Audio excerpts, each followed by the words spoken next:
सुप्रभात बच्चों, मैं राजेश्वरी कटारे केंद्रीय विद्यालय नंबर 4 सागर से। आज हम कक्षा 2 का पाठ नंबर 4 अधिक बलवान कौन है पढ़ेंगे। अधिक का अर्थ होता है ज़्यादा, बलवान का अर्थ होता है ताकतवर। तो सबसे पहले आपको पाठ के नाम का अर्थ मालूम होना चाहिए, जो कि मैंने आपको बताया है। चलिए अब हम पाठ को पढ़ना शुरू करते हैं। एक बार हवा और सूरज में बहस छिड़ गई। तो एक बार क्या हुआ, हवा और सूरज में झगड़ा होने लगा, उनमें बहस होने लगी। हवा ने सूरज से कहा, मैं तुमसे अधिक बलवान हूँ। सूरज ने हवा से कहा, मुझ में तुमसे ज़्यादा ताकत है। दोनों में क्या होने लगी, बहस होने लगी, झगड़ा होने लगा। हवा बोलने लगी, मैं ज़्यादा ताकतवर हूँ। सूरज बोलने लगा, मैं ज़्यादा ताकतवर हूँ। इतने में हवा की नज़र एक आदमी पर पड़ी। तभी क्या हुआ, हवा की नज़र एक आदमी पर पड़ी। हवा ने कहा, इस तरह बहस करने से कोई फ़ायदा नहीं है। जो इस आदमी का कोट उतरवा दे वही ज़्यादा बलवान है। तो हवा ने क्या कहा कि जो भी हम दोनों में से इस आदमी का कोट उतरवा देगा, हम दोनों में से वही ज़्यादा बलवान कहलाएगा। इस तरह हम एक दूसरे को बोलते रहेंगे कि मैं ज़्यादा ताकतवर हूँ, मैं ज़्यादा ताकतवर हूँ। तो इससे कोई फ़ायदा नहीं होगा ऐसे बहस करने से, और ये पता भी नहीं चल पाएगा कि हम दोनों में से असली में कौन ज़्यादा ताकतवर है। तो आगे देखिए क्या हुआ। सूरज हवा की बात मान गया। उसने कहा, ठीक है, दिखाओ अपनी ताकत। हवा ने अपनी ताकत दिखानी शुरू की। तब हवा ने क्या किया, अपनी ताकत को दिखाना शुरू कर दिया। आदमी की टोपी उड़ गई। पहले हवा ने चलना शुरू किया और हवा ज़ोर से चली कि उस आदमी की टोपी उड़ गई। जैसा आप चित्र में देख पा रहे होंगे कि आदमी की टोपी उड़ गई है। आगे देखिए, पर कोट उसने अपने दोनों हाथों से शरीर से लपेटे रखा और जल्दी जल्दी कोट के बटन बंद कर लिए। पर हवा उसकी कोट नहीं उतरवा पाई। क्या हुआ कि हवा तेज चली तो आदमी ने कोट को अपने शरीर से लपेट लिया और बटन भी जल्दी जल्दी उसने बंद कर लिए। हवा और ज़ोर से चलने लगी। अंत में आदमी नीचे ही गिर पड़ा। हवा ने क्या किया, और तेज चलने लगी। इतनी तेज चली कि वो आदमी नीचे ज़मीन पर गिर पड़ा, पर कोट उसके शरीर पर ही रहा। अब हवा थक गई थी। सूरज ने कहा, हवा, अब तुम मेरी ताकत देखो। सूरज तपने लगा। सूरज ने क्या किया, अब सूरज ने अपनी गर्मी दिखाना शुरू कर दी। आदमी ने कोट के बटन खोल दिए। तो सूरज ने जब अपनी गर्मी दिखाई तो उस आदमी ने क्या किया, गर्मी लगी उस आदमी को। तो गर्मी लगने से उस आदमी ने अपने कोट के बटन को खोल दिए। सूरज की गर्मी और बढ़ी। सूरज ने अपनी गर्मी को और बढ़ा दिया। आदमी ने कोट उतार दिया। क्या हुआ, सूरज ने अपनी गर्मी को और बढ़ा दिया तो आदमी ने कोट को उतार दिया और उसे हाथ में लेकर चलने लगा। तो सूरज ने अपनी गर्मी को बढ़ाया। तो पहले गर्मी लगने से उस आदमी ने क्या किया, पहले तो बटन खोल दिए। जब उसको और ज़्यादा गर्मी लगने लगी तो उस आदमी ने अपना कोट उतार कर उसे हाथ में ले लिया। सूरज ने कहा, देखी मेरी ताकत। उतरवा दिया ना कोट।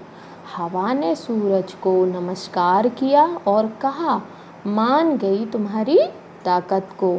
तो इस प्रकार क्या हुआ कि हवा ने पहले बहुत कोशिश की लेकिन वो कोट नहीं उतरवा पाई, पर सूरज ने क्या किया, अपनी गर्मी को बढ़ाकर गर्मी करके उस आदमी को कोट उतारने पर मजबूर कर दिया। इस प्रकार हार गई और सूरज जीत गया। तो क्या पता चला कि सूरज ज़्यादा बलवान है। चलिए बच्चों, अब हम आगे इसी पाठ के कुछ प्रश्न और उत्तर को हल करते हैं। आप चाहें तो आप इन्हें अपनी नोटबुक में भी लिख सकते हैं और पढ़ भी सकते हैं। चलिए तो देखें प्रश्न नंबर 1 का हवा को ऐसा क्यों लगा होगा कि वह सूरज से अधिक बलवान है। तो मेरे ख्याल से मैंने अपना उत्तर बनाया हुआ है, उसको देखिए आप। हवा अपने वेग से सारी पृथ्वी में आतंक मचा देती है। पेड़ पौधे, घर इत्यादि उसके प्रभाव से उखड़ जाते हैं या टूट जाते हैं, इसलिए उसे लगा होगा कि वह सूरज से अधिक बलवान है। तो इस उत्तर को मैं आपको समझा देती हूँ कि हवा को ऐसा क्यों लगा कि वह सूरज से ज़्यादा ताकतवर है। क्योंकि आपने देखा होगा जब कई बार हवा बहुत तेज़ चलती है तो वो क्या करती है, उससे हवा से पेड़ पौधे टूट जाते हैं, घर इत्यादि उसके प्रभाव से घर भी गिर जाते हैं और तेज़ हवा के चलने से, और पृथ्वी में वो अपना क्या कर देती है, हवा आतंक मचा देती है। तो उसको लगा होगा कि मैं सूरज से ज़्यादा बलवान हूँ। आप चाहें तो आप इसमें अपने तर्क से कुछ नए उत्तर भी बना सकते हैं। ठीक है, तो अगला प्रश्न इसी का देखें। हवा आदमी का कोट कैसे उतरवा सकती थी, कोई तरकीब सोचो। तो मैंने एक तरकीब सोची है जो मैं आपको बताती हूँ। यदि वह इतने ज़ोर से चलती कि आदमी को कपड़ों का ध्यान नहीं रहता तो शायद हवा उसके कोट को उतरवा सकती थी।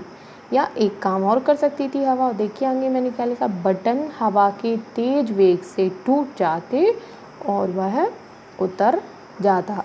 तो एक काम और हो सकता था कि वह तेज़ चलने की वजह से ऐसा होता कि आदमी को अपने कपड़ों का ध्यान नहीं रहता तो भी उसका कोट उतर सकता था, और वह तेज़ वेग से बटन भी तोड़ सकती थी कोट के, तब भी कोट उतर सकता था। चलिए अगला प्रश्न देखते हैं। अगला प्रश्न क्या दिया है, आदमी ने गर्मी लगने पर कोट उतार दिया, तुम गर्मी लगने पर क्या क्या करती हो। तो मैंने उत्तर लिखा है, वो देखिए आप। मैं गर्मी लगने पर सूती कपड़े पहनती हूँ, पंखे, कूलर या एसी के पास बैठती हूँ, बाहर जाने से बचती हूँ और खूब पानी पीती हूँ। तो इस प्रकार मैं गर्मी से अपने आप को बचाती हूँ। आप और जो भी उपाय करते हो तो आप वो भी लिख सकते हैं। अगला प्रश्न देखिए, बताओ इनमें से कौन अधिक बलवान है और तुम्हें ऐसा क्यों लगता है। तो क्वेश्चन नंबर 3 का देखिए, सूरज या हवा। मुझे लगता है कि कौन अधिक बलवान होगा, उत्तर आप देख रहे होंगे नीचे। तो मुझे लगता है कि सूरज अधिक बलवान है, क्योंकि उसकी तपन मनुष्य को जला सकती है। तेज आंधी से तो घर में बैठकर बचा जा सकता है, परंतु सूरज की गर्मी से तो घर में भी चैन नहीं मिलता। तो मेरे ख्याल से सूरज कैसा है, ज़्यादा बलवान है। क्यों है सूरज ज़्यादा बलवान, क्योंकि सूरज की गर्मी से हम जल सकते हैं। लेकिन आंधी तूफान में या हवा से बचने के लिए हम घर पर भी बैठ सकते हैं, तो उस प्रकार हवा से बचा जा सकता है। लेकिन सूरज की गर्मी से तो हमको कहीं भी चैन नहीं मिलता। चलिए इसी का हम अगला प्रश्न देखते हैं, जो कि नंबर खा है। हाथी या शेर? मुझे लगता है कि शेर अधिक बलवान है। क्यों है अधिक बलवान? देखिए आगे, क्योंकि हाथी शेर से अधिक विशालकाय क्यों ना हो, परंतु ताकत में वह शेर को पछाड़ नहीं सकता। शेर हाथी तक का शिकार कर लेता है। मैं आपको बता दूं कि हाथी ज़रूर बड़ा होता है, लेकिन वो शेर का सामना नहीं कर पाता। और शेर इतना छोटा, मतलब हाथी से तो छोटा होता है, फिर भी वह हाथी का शिकार कर लेता है। अगला प्रश्न देखिए, गर्मी या सर्दी? मुझे लगता है कि गर्मी अधिक बलवान है। क्यों है गर्मी अधिक बलवान? देखिए, क्योंकि गर्म कपड़े से तथा घर में रजाई में बैठकर सर्दी से बचा जा सकता है, परंतु गर्मी में तो कहीं भी चैन नहीं मिलता। तो इस प्रकार हम सर्दी से बच सकते हैं, लेकिन गर्मी में तो कहीं भी चैन नहीं मिलता है। अगला प्रश्न देखिए, प्रश्न नंबर 4। हवा ने अपनी ताकत दिखाने के लिए क्या किया? उत्तर, हवा ने अपनी ताकत दिखाने के लिए जोर जोर से चलना आरंभ कर दिया। धीरे धीरे इसने आंधी का रूप ले लिया, जिससे पेड़ पौधे उखड़ने लगे। तो ये मैंने इसका उत्तर बनाया है। आप चाहें तो हवा का कोई और भी इस तरीके का उत्तर आप बना सकते हैं कि हवा अपनी ताकत दिखाने के लिए क्या कर सकती है। तो हवा अपनी ताकत दिखाने के लिए क्या कर सकती है? बहुत ज़ोर ज़ोर से चल सकती है, और बहुत ज़ोर से हवा जब चलती है तो तूफान आएगा तो पेड़ पौधे भी उखड़ जाएंगे और आंधी चलने लगी। अगला देखें, इसी में प्रश्न दिया है, सूरज ने अपनी ताकत दिखाने के लिए क्या किया? उत्तर, सूरज अपनी ताकत दिखाने के लिए तपने लगा, जिससे गर्मी बढ़ गई। इसकी तपन से पूरी पृथ्वी तथा यहाँ रहने वाले लोग जलने लगे। जैसा कि आप देख रहे होंगे कि अभी बहुत गर्मी का मौसम हो गया है, तो गर्मी अपनी ताकत दिखाने के लिए क्या कर सकती है? बहुत तेज़ गर्मी कर सकती है, अपनी तपन को बढ़ा सकती है। और उसकी तपन बढ़ने से क्या होगा कि आदमी जलने लगेंगे, उनको गर्मी की जलन महसूस होने लगेगी और पूरी पृथ्वी गर्म हो जाएगी। तो इस प्रकार सूरज अपनी ताकत को दिखा सकता है।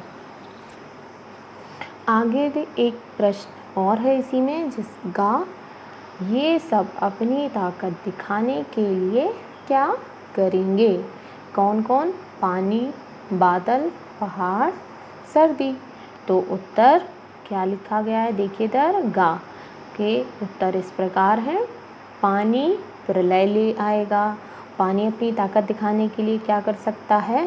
प्रलय को ला सकता है। अगला, बादल अपनी ताकत दिखाने के लिए क्या कर सकता है? देखिए, बादल गर्जना करेंगे और खूब पानी बरसाएंगे। तो बादल अपनी ताकत दिखाने के लिए बहुत ज़ोर ज़ोर से गरज सकते हैं। आपने बादल की गर्जना सुनी होगी। और क्या करेंगे? बादल खूब पानी बरसाएंगे। तो इस प्रकार बादल भी अपनी ताकत को दिखा सकता है। आगे, पहाड़ अपनी चट्टानें गिराने लगेंगे। तो पहाड़ अपनी चट्टानों को गिराकर अपनी ताकत को दिखा सकता है। अगला शब्द क्या दिया है? सर्दी। सर्दी अपनी ताकत दिखाने के लिए क्या करेगी? सर्दी अत्यधिक ठंड पैदा करेगी। आपने सर्दियों के मौसम में भी देखा है कि जब बहुत सर्दी पड़ती है तो क्या होता है कि हम ठंड में सिकुड़ने लगते हैं। बहुत कपड़े पहनने पर भी हमको सर्दी महसूस होती है और सर्दी में बीमार भी हम पड़ जाते हैं। तो इस प्रकार सर्दी अपनी ताकत दिखा सकती है। चलिए अगला प्रश्न देखें। मान लो कि हवा ने कहा जो मिट्टी में गड़े इस तंबू को उखाड़ दे वह ज़्यादा ताकतवर होगा। ऐसा होता तो कहानी में आगे क्या होता, सोचो और बताओ।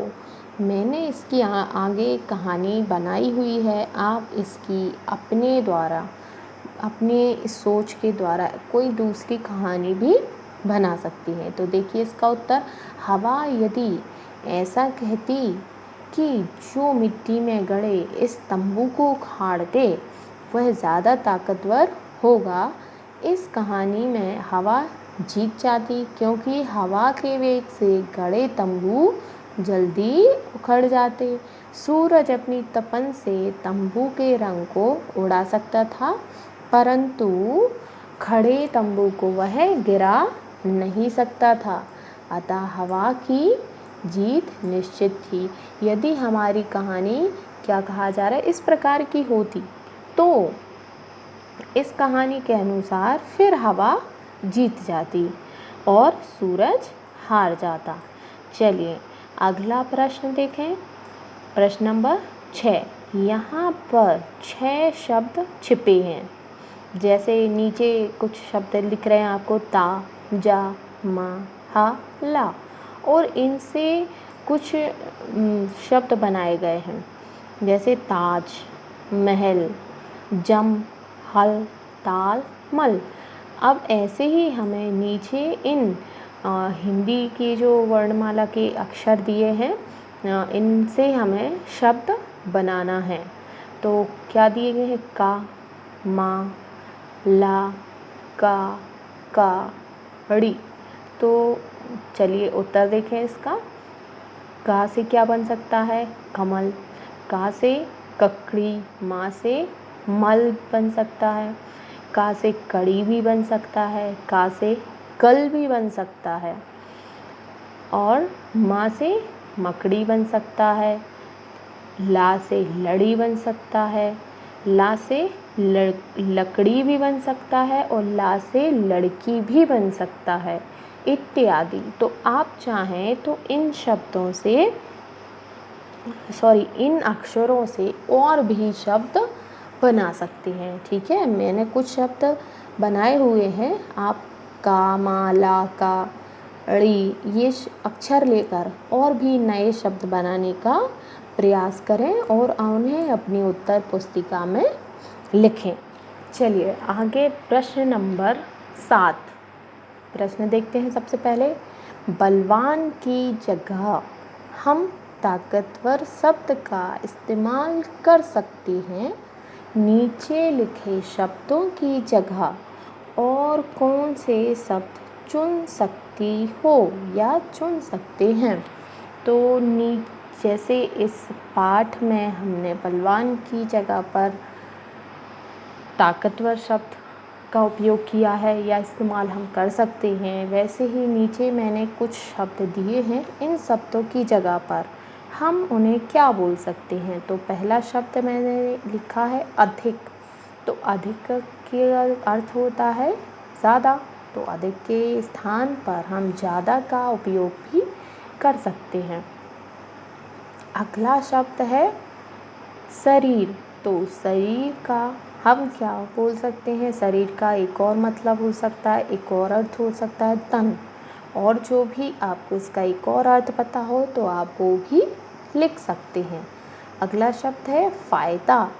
फ़ायदा मतलब हमारा प्रॉफिट है ना, तो उसका हम एक और सिनोनिम्स या उसका जो समानार्थी है या उससे जो मिलता है उसको क्या ले सकते हैं, मुनाफा, है ना। फ़ायदे को हम मुनाफा भी बोल सकते हैं। अगला शब्द है झगड़ा। झगड़ा का हम क्या लिख सकते हैं, लड़ाई। तो लड़ाई भी झगड़े के स्थान पर उपयोग किया जा सकता है। लास्ट हमारा एक और दिया गया है सर्दी। सर्दी के स्थान पर हम क्या उपयोग कर सकते हैं, सर्दी के स्थान पर हम बोल सकते हैं ठंड, है ना। तो इस प्रकार मैंने कुछ शब्द इसी पाठ में से देखे हैं और उन्हीं के स्थान पर जिन्हें हम उपयोग कर सकते हैं या उनका इस्तेमाल कर सकते हैं, उनको इधर लिया है।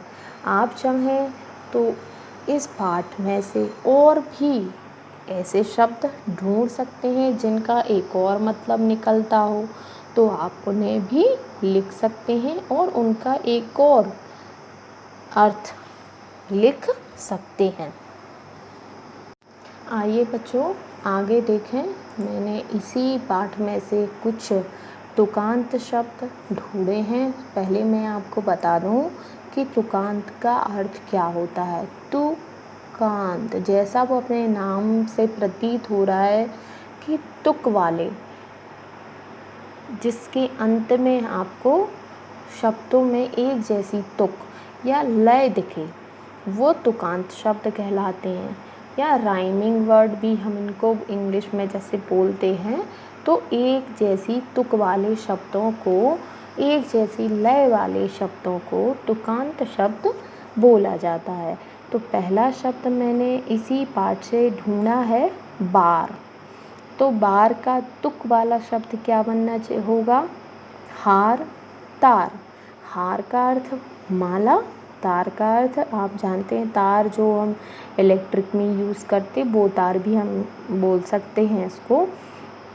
हाँ, तुकांत शब्द में एक बात का विशेष ध्यान आपको रखना होगा कि जो भी शब्द के आप तुकांत शब्द बना रहे हैं, उनका एक अर्थ निकलना चाहिए। ऐसा नहीं आपने कोई भी शब्द बना दिया जिसका कोई अर्थ ना हो। तो जैसे मैंने बार का हार बनाया, तार बनाया, तो हार का भी अर्थ होता है माला, तार का अर्थ होता है तार, जो हम यूज़ करते हैं इलेक्ट्रिक में, है ना वो। तो तुकांत में क्या होगा? शब्द तो को बहुत सारे मिल जाएंगे, लेकिन अर्थपूर्ण होना चाहिए वो। अगला शब्द देखिए, बलवान। तो बलवान का तुकांत शब्द हम क्या लिख सकते हैं? पहलवान। दोनों में देखिए आखिर में हमको एक जैसी तुक मिल गई, बलवान, पहलवान। आप चाहें तो इसका और भी कोई तुकांत शब्द बना सकते हैं, लेकिन उसका मीनिंग होना चाहिए। अगला शब्द देखिए, बात। बात का मैंने बनाया है सात, लात। सात का अर्थ 7, या जो नंबर हम लेते हैं ना, वो 7 नंबर के रूप में इधर हिंदी में उसको 7 बोलते हैं। लात, लात का अर्थ क्या होता है? पैर। ठीक है। अगला शब्द देखें, शुरू। शुरू का तुकांत शब्द मैंने बनाया है गुरु। तो गुरु का अर्थ क्या होता है? जो शिक्षक को हम गुरु बोलते हैं। ठीक है। आप चाहें तो और भी इसके तुकांत शब्द बना सकते हैं। अगला शब्द देखिए, अंत। अंत के देखिए मैंने 2 तुकांत शब्द लिए हुए हैं इधर पर। अंत, संत, पंत। संत, साधु संतों को हम बोलते जनरली संत। पंत, पंत ये एक जातिवाचक है। संत पंत जो जैसे सुमित्रा नंदन पंत का नाम था, तो ये सरनेम में हम होता है, उपयोग होता है। तो इस प्रकार से ये मैंने कुछ तुकांत शब्द बनाए हुए हैं। आप इस पाठ में से और भी छोटे छोटे शब्दों को ढूंढकर उनके तुकांत शब्द बना सकते हैं।